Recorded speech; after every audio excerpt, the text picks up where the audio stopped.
Halo semuanya, Assalamualaikum warahmatullahi wabarakatuh. Di video kali ini, kita akan bahas sesuatu hal yang sangat penting dalam dunia teknik industri, yaitu peta proses operasi atau PPO. Mungkin sebelumnya teman-teman udah pernah dengar bahkan belajar mengenai peta proses operasi ini, tapi hari ini kita akan bahas lebih mendalam dan lebih praktis supaya kalian bisa paham bukan cuma tahu aja apa itu PPO, tapi juga gimana cara membacanya, membuatnya, dan menginterpresentasikannya. Jadi, peta proses operasi adalah diagram atau bagan yang menggambarkan urutan langkah-langkah kerja utama dari suatu proses. Mulai dari bahan mentah sampai menjadi produk jadi. Jadi di dalam PPO ini kita bisa lihat setiap kegiatan operasi dan pemeriksaan yang terjadi selama proses berlangsung. Jadi intinya PPO membantu kita memahami bagaimana bahan berubah menjadi produk akhir. Nah, untuk apa sih PPO dibuat? Tujuannya banyak banget sebenarnya, tapi yang paling utama ada 3. Yang pertama, untuk memahami alur kerja secara menyeluruh.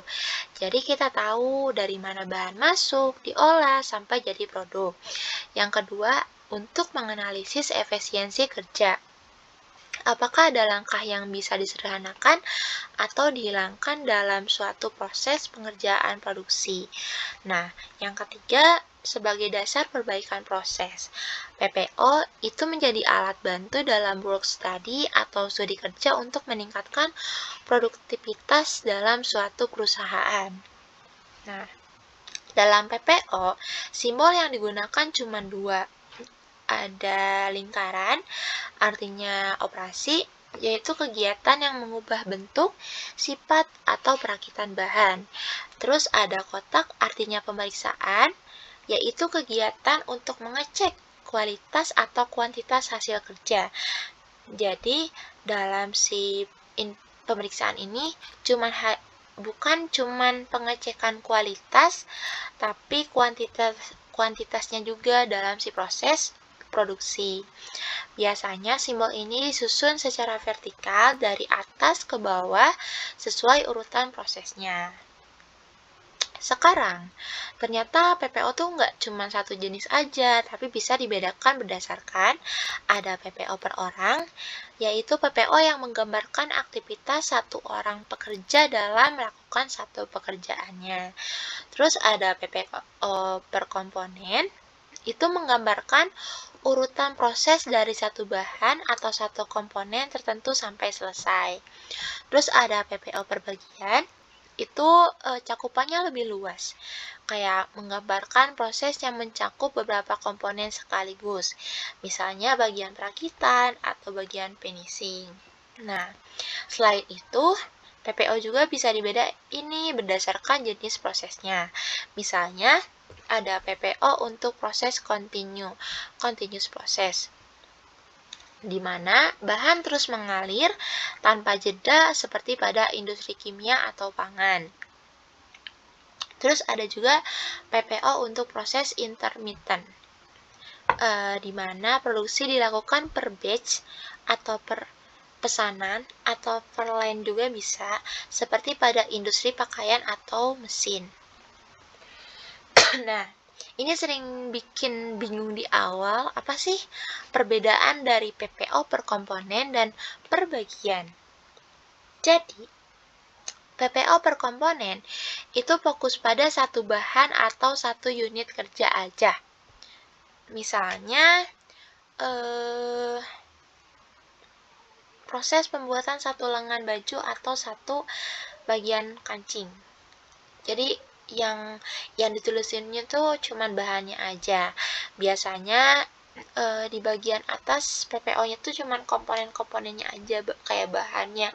Kayak misalnya si bahannya tuh dari kain, ada tambahan kayak aksesorisnya misalnya sleting atau apa. Nah, itu tuh ditulisin pada bagian atas. Jadi, bahan itu jadi fokus utama dari alur proses yang kita gambarin lewat PPO. Sementara PPO per bagian, itu tuh menggambarkan proses yang melibatkan beberapa komponen sekaligus. Misalnya, bagian dalam perakitan baju kan terdiri dari lengan kanan, lengan kiri, bagian atas, bagian kerah, bagian depan, bagian belakang. Nah, karena cakupannya lebih besar, posisi komponen-komponen bisa ditempatkan di sisi paling bawah atau samping agar hubungannya lebih mudah. Jadi pada bagian atas tuh cuman penamaannya tuh bener-bener bagian per bagiannya aja, bukan bahan-bahannya aja yang dipakai. Terus ini menjadi salah satu hal yang paling mungkin kalian tanya, kenapa sih PPO tuh disusun dari atas ke bawah? Karena itu untuk menunjukkan urutan waktu, dan dari kiri ke kanan untuk menunjukkan kompleksitas atau keterlibatan bahan. Bagian utama atau proses utama diletakkan di sisi kanan agar alur kerjanya mudah diikuti, sementara cabang-cabang bahan atau komponen tambahan diletakkan di sisi kiri dan menyatu ke kanan saat proses perakitan. Jadi secara visual, kanan itu menunjukkan arah akhir produksi dari bahan menuju produk jadi. Oke teman-teman, setelah kita bahas pengertian, tujuan, simbol, dan jenis-jenis PPO, sekarang aku akan masuk ke bagian yang paling menarik, yaitu contoh penerapan PPO di dunia industri. Dengan contoh ini, kalian akan bisa membedakan mana PPO yang per komponen, mana yang per bagian, dan mana yang berdasarkan jenis prosesnya, seperti continuous process atau intermittent process. Di sini aku akan menunjukkan dulu PPO per bagian, di mana contohnya yaitu pembuatan tas lempang. Ya, ini dia PPO-nya. Nah, ini untuk contoh produk yang bakal menjadi salah satu pengerjaan PPO-nya. Jadi PPO-nya tuh ngerjain produk kayak gini, tas. Nah, ini bisa dilihat ya prosesnya. Kalau kita lihat prosesnya, pembuatan tas selempang ini melibatkan beberapa komponen. Ada badan tas, ada tali, ada saku dalam, ada bagian dalamnya juga. Nah, masing-masing di bagian punya alur prosesnya sendiri. Dimulai dari dipola, ada yang diukur juga, ada yang dijahit, dirakit. Semuanya digabungkan jadi satu produk akhir. Tuh, ini ada tahap penggabungan. Terus nanti ini juga digabungkan juga ke bagian badan dari tasnya. Terus nanti si isinya juga digabungkan juga di sini. Jadi di PPO-nya tuh kelihatan kan ada berapa alur dari kiri komponen yang akhirnya menyatu di sisi kanan, yaitu produk tas jadi. Intinya, kalau PPO per bagian itu digunakan ketika satu produk terdiri dari banyak bagian disatukan. Biasanya dipakai di industri perakitan seperti pakaian, tas, sepatu, atau komponen mesin. Kayak gitu. Selanjutnya, aku bakal nunjukin PPO per komponen. Contohnya pembuatan kain tenun songket Pak Ajul. Ini. Ini buat produknya tenun songket. Ini tuh dari dua bahan. Ada bahan pertama ada benang emas atau perak. Yang satu lagi ada bahan dari benang sutra yang berwarna kayak gini. Nah, dilihat dari sini fokusnya cuma ada dua bahan utama, satu bahan utama, yaitu benang, tapi beda jenisnya ya. Nah, benang inilah yang melalui beberapa proses, mulai dari penggulungan benang, terus nanti bakal menghani, memasang benang lungsi, menyusuk, menyikat, terus sampai ke menenun, terus diperiksa juga. Karena cuman dari satu bahan, jadi PPO-nya disebut per komponen. Karena bahannya tuh diletakkan di paling atas ini. Kayak gini. Tuh kan. Jadi ini tuh si bahan bagiannya yang dipakai. Terus ini buat yang dibutuhin gitu dari satu pembuatan si tasnya ada 15 x 10 cm. Sementara pada per komponen, nah ini tuh hasil dari satu gulungan benang panjangnya tuh 1850 meter, terus yang dibutuhinnya 3. Kalau ini satu gulungannya tuh 4572 meter, terus yang dibutuhinnya tuh cuma 1. Nah, bahan ini tuh nanti akan menghasilkan kain tenun songket dengan ukuran 115 cm x 200 cm. Sementara kalau misalnya yang per komponen, nanti bakal menghasilkan satu tas. Tasnya kayak gini contohnya. Nah, kayak gitu.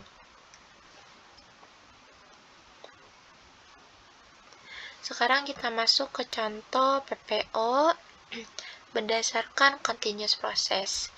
Ini PPO dari hasil kerja praktek aku kemarin di PT Indofood Sukses Makmur Tbk Bogasari Formil, dimana pada PPO-nya tuh kemarin pengolahan gandum menjadi tepung. Prosesnya itu berjalan secara berkelanjutan dan otomatis. Di sana tuh udah full otomatis semuanya. Terus ada beberapa proses juga kayak pre-cleaning, ada conditioning, blending, terus ada dampening.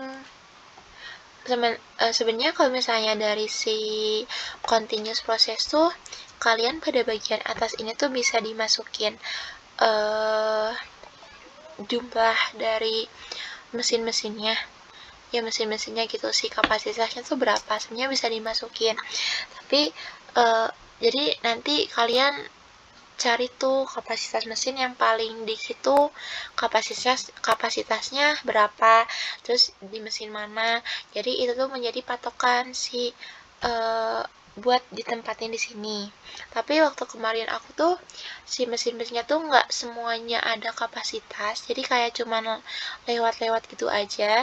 Jadi aku yang dimasukin pada bagian atasnya tuh ini tuh hasil dari kapasitas per line.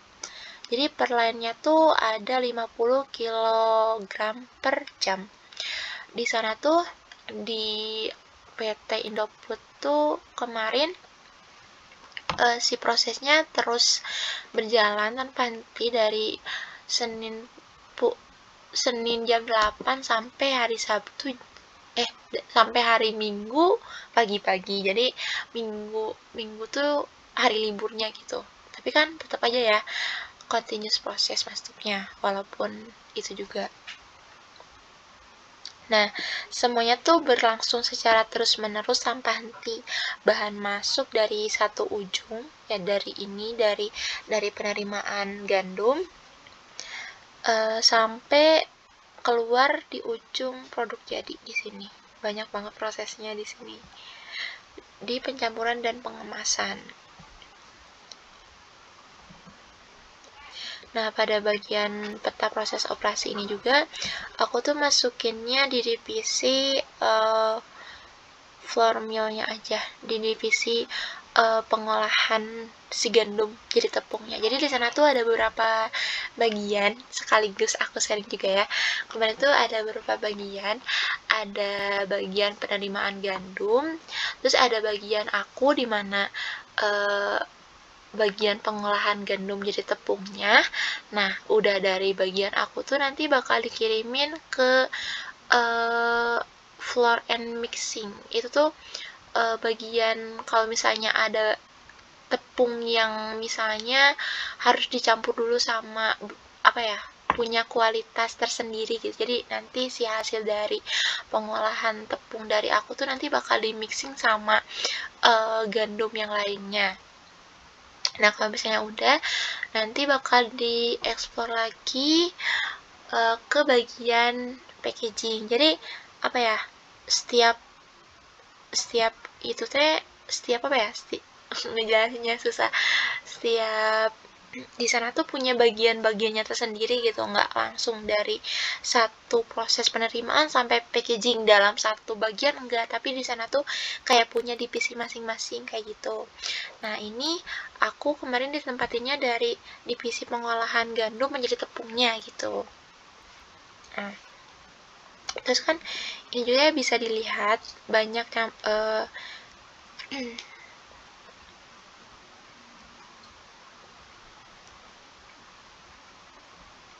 terus kemarin juga udah bener-bener full mesin. Ada sih beberapa campur tangan manusia, kayak nyalain mesin juga kayak cuma langsung otomatis semuanya jalan gitu, karena semuanya tuh udah hampir prosesnya tuh dilakukan oleh mesin secara besar dan secara kontinu. Nah, jadi si ciri khas dari produksi skala besar tuh nonstop dan efisien. Nah, ini juga biasanya PPO kayak gini tuh bisa ditemuin dari industri kimia, pangan, minyak, atau semen juga kayak gini sih PPO-nya. Ini tuh. Terus sekarang ada PPO intermittent process. Contohnya ada proses pembuatan makaroni. Nah, berbeda dengan continuous process, di sini produksinya dilakukan per batch atau per siklus. Di mana dimulai dari si makaroninya digoreng dulu, terus ada si daun jeruknya juga direndam, digunting, giling, digoreng, terus nanti disatuin sama si makaroninya, terus diberi bumbu, di packing, diberi label, terus diperiksa. Jadi buat PPO intermittent tuh satu batch selesai dulu baru lanjut ke batch selanjutnya. Jadi dalam PPO ini kita akan melihat urutan proses yang berulang tapi ada jeda di antaranya. Ciri khasnya fleksibel, bisa menyesuaikan produk atau rasa, dan cocok untuk industri makanan atau produk musiman yang nggak selalu produksi non-stop. Biasanya juga dipakai buat PPO yang UMKM kecil kayak gitu, kayak banyaknya sih dari makanan ya kalau misalnya si PPO intermittent process. Nah, sekarang kita coba untuk refleksi interaktif dulu hasil dari PPO-nya. Coba kalian pikirin dari keempat contoh tadi, mana sih yang menurut kalian paling kompleks dilihat dari alur PPO-nya? Terus, mana yang paling sulit untuk dianalisis efisiensinya? Biasanya, yang paling kompleks itu adalah PPO perbagian.